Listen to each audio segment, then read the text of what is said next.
Hi viewers, welcome back to Sahara TV. My name is Adiola Fayom. So this is our highlight segment, and today on our highlight segment we want to talk about what has been going on in the Democratic Republic of Congo, the illegal resources extraction.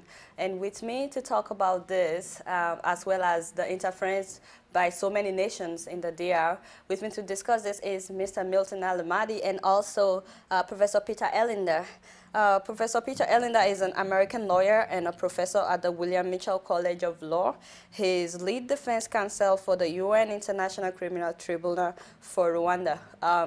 Professor Erlinder, welcome to Sahara TV. Thank you for bringing the attention of the world to this issue. I thank you and your producers. Wonderful. And with me in the studio, Mr. Milton Allimadi. He's the founder and publisher of Black Star News. He has worked for the City Sun and the New York Times, and he gave up his career of covering crime stories in underprivileged neighborhoods in order to focus more on fighting for human rights issues. Mr. Milton, welcome to Sahara TV. It's always good to have you with us. My pleasure. So I want to start out by talking about Congo itself. I mean, today when we talk about Congo, what so many people know is the war that has been going on for years. Millions of people have died. Rape has been used as a weapon for so long. Now, so many people don't know the real Congo, the beauty of Congo, the richness of Congo, the fact that Congo is so rich in natural resources. So let's start from that. The whole reason why this war has been going on is because of the natural resources. Do you mind talking a little bit about that? Well, Congo's tragedy dates back to the colonial era. The beauty of Congo has never been highlighted because the outside world has always coveted Congo's wealth and plundered the wealth from the Congo, beginning from the Belgian king, Leopold, who governed Congo like a private estate. Well, he was in Belgium. Exactly. It was so vicious, and as many as 10 million or even more Congolese perished. And the solution was to take it away from him and make it a Belgian colony. Congo has never really enjoyed independence. At the beginning, the outset, Patrice Lumumba, the nationalist prime minister, was, of course, murdered with the collusion of the U.S. Central Intelligence Agency and Belgian agents because they just felt that the Congolese did not deserve to enjoy the kind of natural mineral wealth that that country is endowed with. Trillions of dollars, perhaps as much as 50 trillion. Of course, today the tragedy is that Western corporations are using Uganda and Rwanda as proxies to foment violence in eastern Congo and the Kivu region, to depopulate that region so that they can continue to illegally extract resources from Congo. And that's the biggest tragedy. And the big culprits in this enterprise are also the major media, corporate media. The New York Times knows the real story in the Congo. The BBC know the real story in the Congo. So for them to continue presenting this as some sort of quote-unquote tribal conflict, when they know the companies that are benefiting from the genocide in the Congo, this is inexcusable and must continue to be exposed. See, and I'm still coming back to talk about the role of corporate America and, you know, even the mainstream media. But like we were saying, Congo is so blessed, but you hardly see that in the media. What they focus on is just the war. Nobody really talks about the richness and why, that this is why the war is going on. So Peter, do you mind, I mean, starting out by talking about the role of corporate America in fueling, or let me say, who's fueling this war going on in Congo, and what do you think they're getting out of it? Well, I think we have to add another overlay to the description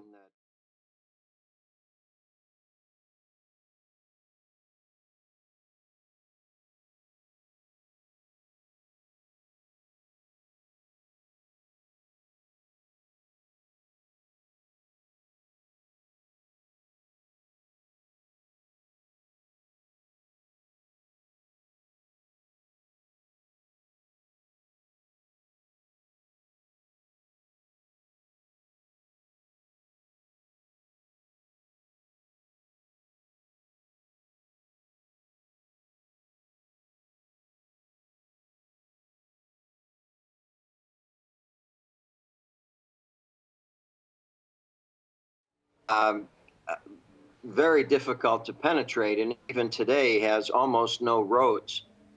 And it's an area the size of Western Europe, even today. So the question had been how to organize that area of Africa economically and politically.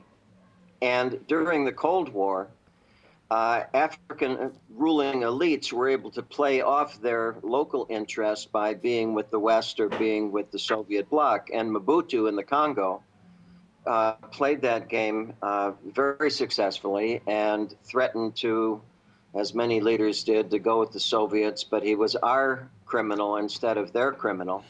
And for 30 years, we kept in power this rank criminal dictator who is largely related to the French, but received U.S. backing after the assassination of Lumumba because he was anti-Soviet.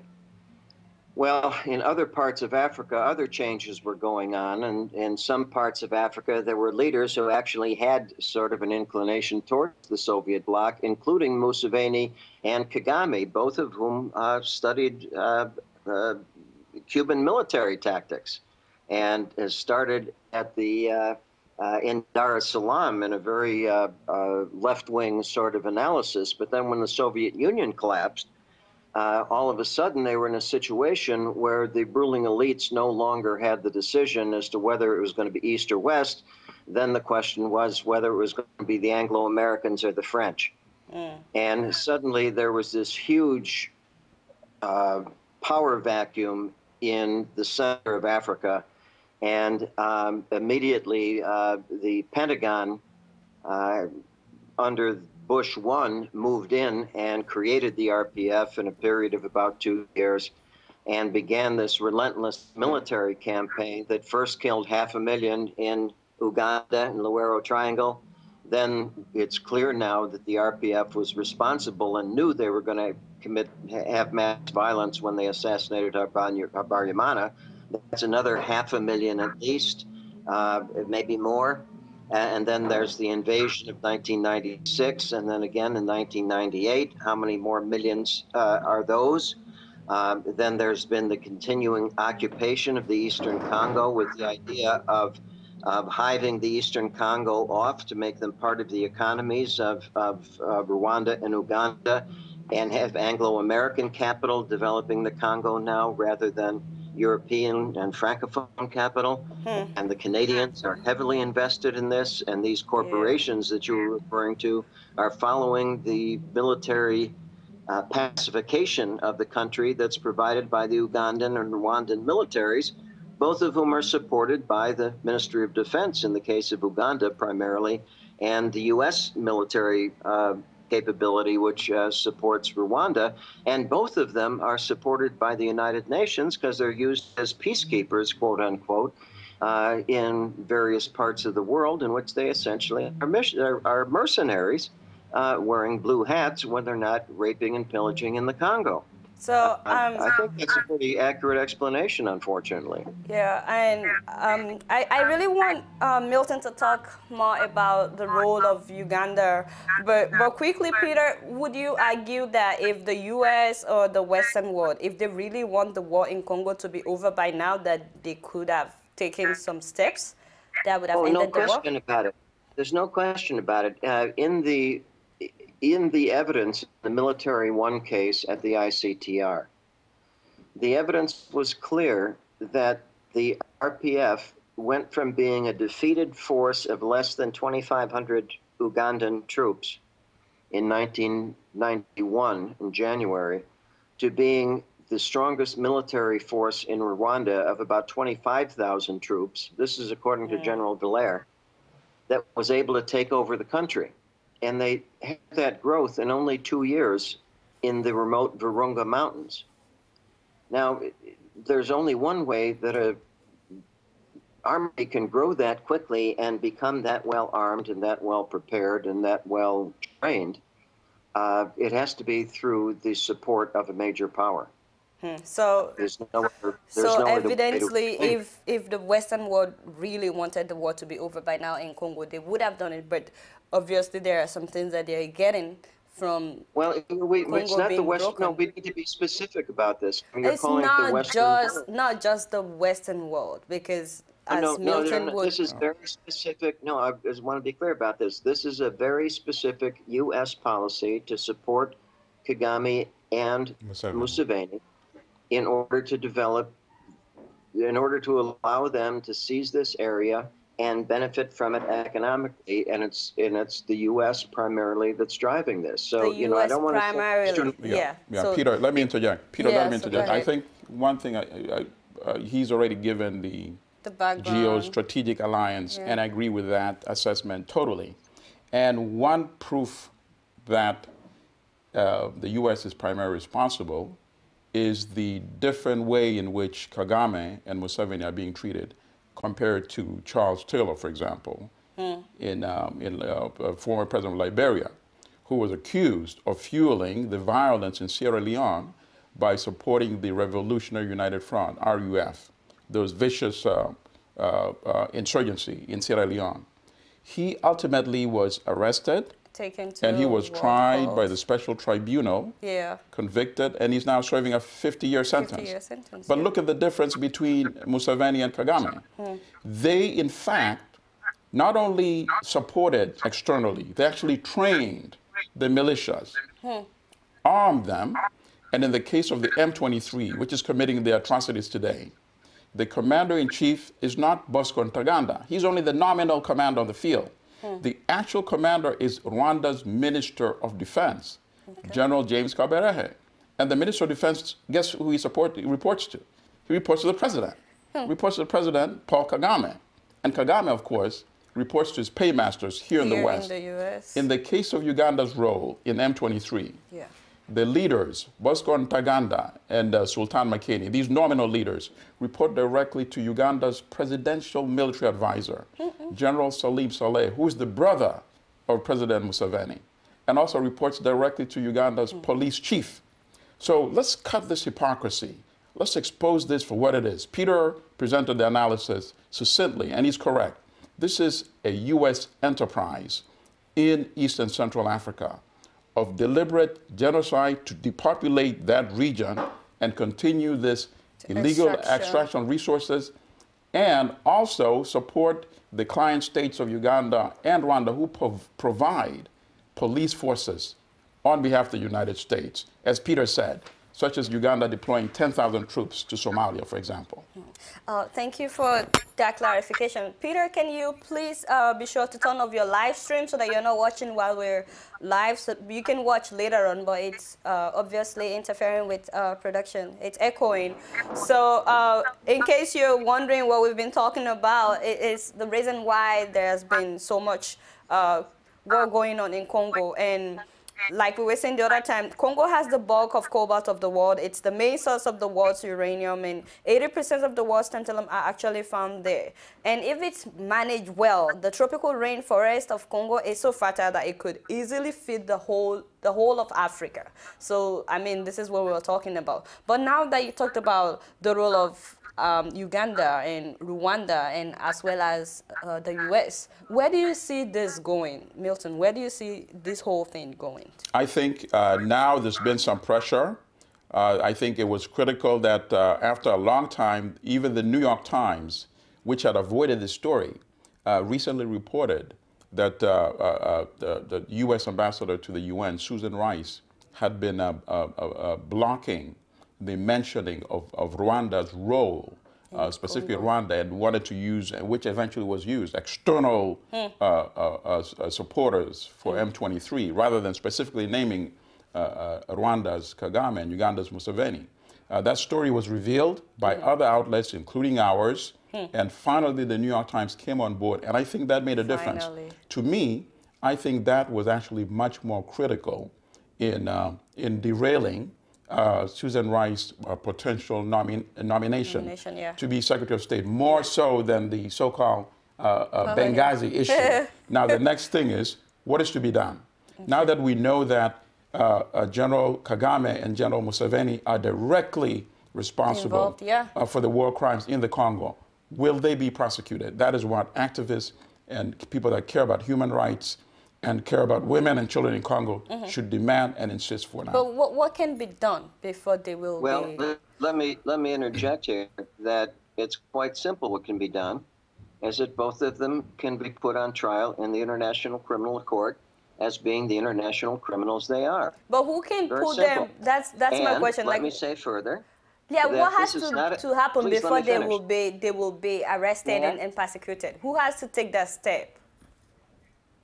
Well, let me finish what I was going to say, because it's important that we all understand that there are reports that were commissioned by the Security Council that report the names and the enterprises engaged in all of this criminal activity that were submitted to the Security Council by experts commissioned by the Security Council in 2001, in 2002, in 2003, in 2008. There was a 600-page report called the Mapping Report, explaining that the Kagame military committed crimes of genocide and other crimes between 1993 and 2003, which includes the period when they were supposed to be the saviors of the Rwandan genocide. And in fact, the tribunal has found that the UN tribunal has found that they were not. And in fact, Kagame did assassinate the previous president, which is what triggered the Rwandan genocide. And that the whole story of what's happened in Central Africa for the last 15 years puts both Museveni and Kagame in a position to be charged by the International Criminal Court. The problem is the United States will never let it happen. Okay, so... No more than they would let George Bush be prosecuted for the criminal act of Iraq. The weapons of mass destruction. Okay, so since the U.S. is deliberately ignoring this, what's our other option? What has to take place? Who has to protest anything? I think we also have to demand that that media that claim to be quote unquote objective play its role. We have to keep exposing their hypocrisy. I think it was not by accident that the New York Times finally covered the story of Ambassador Rice trying to block this UN report on M23. What happened? Other media outlets, including online publications, were exposing the true factual nature of what is going on in that region. And when people read that, and then they compare it with the coverage in the New York Times, they know it's preposterous. And now in the era of social media, where you have people start tweeting these stories, people start posting it on Facebook, then that major corporate outlets that still provides cover for Kagame and Museveni become exposed, and they're publicly shamed, and they end up doing the right thing. In fact, there were several articles which specifically question the New York Times coverage of the M23 is actually, as far as I'm concerned, is a part of Rwanda's army, Rwanda's and Uganda's army. There was a very shameful article in the New York Times by its correspondent who said he went to the headquarters of M23 and he found that they were running an efficient administration. And on the streets, they'd also posted a sign which said, quote unquote, "Stop corruption." This is at the same time when they're committing war crimes, raping women, killing children. And this was the kind of story the New York Times was trying to present to the world. Well, guess what?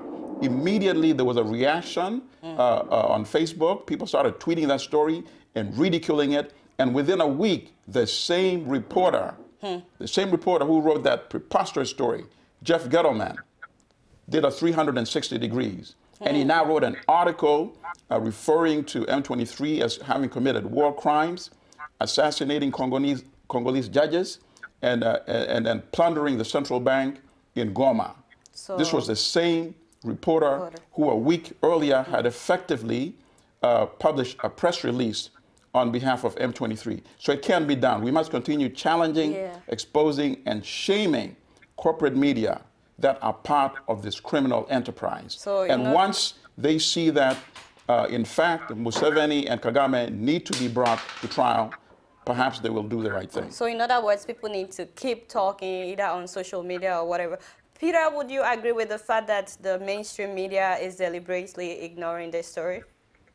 Yeah, well, I think that that's right, and they're rewarded for it as well, because there is this spoken sometimes and unspoken need for the mainstream media to keep sources open, and reporting something that is contrary to the source's interests sometimes makes it difficult for reporters to continue to use those sources. And I suspect that this is one of those issues that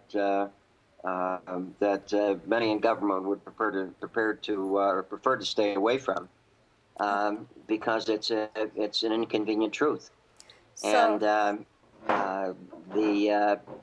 from the standpoint of most lawyers and most judges involved in this international criminal law system and these tribunals, admitting that the tribunals are favor some countries and not others is a very difficult thing to admit. But in fact, it's a truth that everyone knows, but it's very difficult to talk about. Okay. However, it's quite clear that as Milton pointed out, the treatment of those who are favored by the U.S. and those who are not in these international tribunals is a scandal. So the funny thing is, so many people believe that the U.S. and other countries, they really need to be in Congo because of two myths, and I wanted you guys to talk about that. The first one is there's the myth that Congo is too big to be run by one man, because it's actually like 76 times the size of Belgium. So they're saying that, oh, it's too big, so they need Western world. And also there's the myth that African emerging democracies cannot yet run their own affairs. Milton, what do you have to say about that? Well, that's the same rationale that was used to justify colonial rule and exploitation, and it's still used to preserve and justify the neo-colonial relationship that the West has with most African countries. And it's, of course, it's to legitimize a plan that already exists, which is to balkanize, divide, and dismember Congo and allow Uganda and Rwanda to operate and administer the mineral-rich Eastern Congo and the Kivu regions. It's preposterous. About a week and a half ago, there was an op-ed page in the New York Times by J. Peter Pham, a person who is a consultant to AFRICOM, although that was not mentioned at the end of his column. And his column was calling exactly for what you just brought up, which is that Congo was too large, and let's stop moralizing and pretending that this is a country that can ever develop. Let's just divide it into several zones. Obviously, he did not reveal the fact that he's a consultant to AFRICOM and is just providing cover to a plan or a hope, a dream that they already have. Now, I must tell you, that article, the same day it was published, we published an editorial in Black Star News, completely pushing back against it and exposing it for what it was. And we were the first to mention the fact that the author of that op-ed was a consultant to AFRICOM. And guess what? It was so preposterous that the same day the New York Times published that op-ed was the same day that Jeff Gettleman's second story about M23 ran. So on page A6, the New York Times was talking about the atrocities of M23, and on the op-ed page, they were publishing that op-ed calling for the dismemberment of Congo. So it doesn't get any better than that. I know. Peter, what do you have to say about that? The fact that they're saying African emerging democracies cannot run their own affairs, or that Congo is too big to be run by one man? Well, first of all, as a born and raised person from the south side of Chicago, I think I'm not in a position to decide that question, nor are any others who are not Congolese. But I wanted to mention to my colleague Allimadi that cat was actually out of the bag about this plan of balkanizing the Eastern Congo. The Ambassador Cohen, who's the head of the Africa desk for for George Bush, published a piece in the New York Times in December of 2008, in which he suggested that the economic ties already existed between Kampala and the northern Ituri region of the Congo, and between Kigali and the southern Ituri regions of Congo, and that this is already an accomplished fact. And so since there are administrative structures that can run these areas in Kampala and Kigali, we might as well just call it a day and admit that these are now parts of these two countries already. Now, this was the head of George Bush's Africa desk explaining what they had concluded at the upper levels of the U.S. foreign policy establishment. So this is not something that's fanciful at all. And when you understand what the Pentagon had done 10 years earlier to make it possible for both of these militaries to do exactly that, it shouldn't be surprising at all that this result is what has come out of the policy of providing the wherewithal for these two militaries to annex an enormous amount of real estate, which is what they've done. Yeah, I agree with Peter, totally. It's not so much that Congo is too big to be governed. Congo is enduring so much external aggression, multiple wars of aggression against Congo. Congo is the victim of a war of aggression, external war of aggression from Rwanda, from Uganda, both of who have U.S. support for not only budgetary support, but support, active military support for their armies that are committing war crimes in the Congo. Okay, so we're running out of time. We only have 1 more minute, but I just want to give both of you guys one more opportunity to say something to our viewers, be it African viewers or even people here in the U.S. What is it they need to know about this? What is the one thing I say is go to change.org, and in the browse where you can search, put M23. Put M23 and you'll get a petition that I launched about 2 weeks ago for Susan Wright and the United States to support sanctions against Paul Kagame and Museveni. There's almost 600 signatures now. So if you're interested, yes, just put M23 on the search engine on change.org. And please sign that petition. Yes. M23, and make sure you sign the petition. Peter, go ahead. Well, I don't have anything that is quite as useful as what my colleague Milton has suggested. But I would suggest that we're talking about the external war on the Congo that based on these invasions. But I want to remember also that in the form of Mobutu, there was also an internal war on the people of the Congo from the very birth of the nation. Yes. And the fact is that there never has been an opportunity for the people of the Congo to begin to chart their own direction.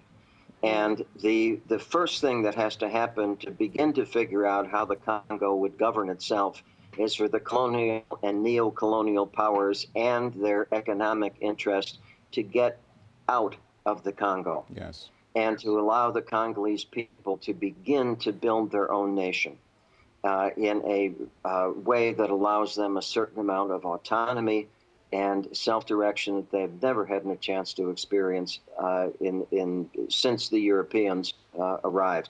And I think that somehow is the way forward. It's not by continuing to allow this warfare of surrogate armies to continue. Well, thank you so much, gentlemen, for contributing so much to this interview. Thank you, Peter. We really appreciate your time. Thank you very much. Yeah. So, viewers, stay tuned. We have more to come. We still have our inspiration segment coming up in our shows. So, stay tuned. We'll be right back.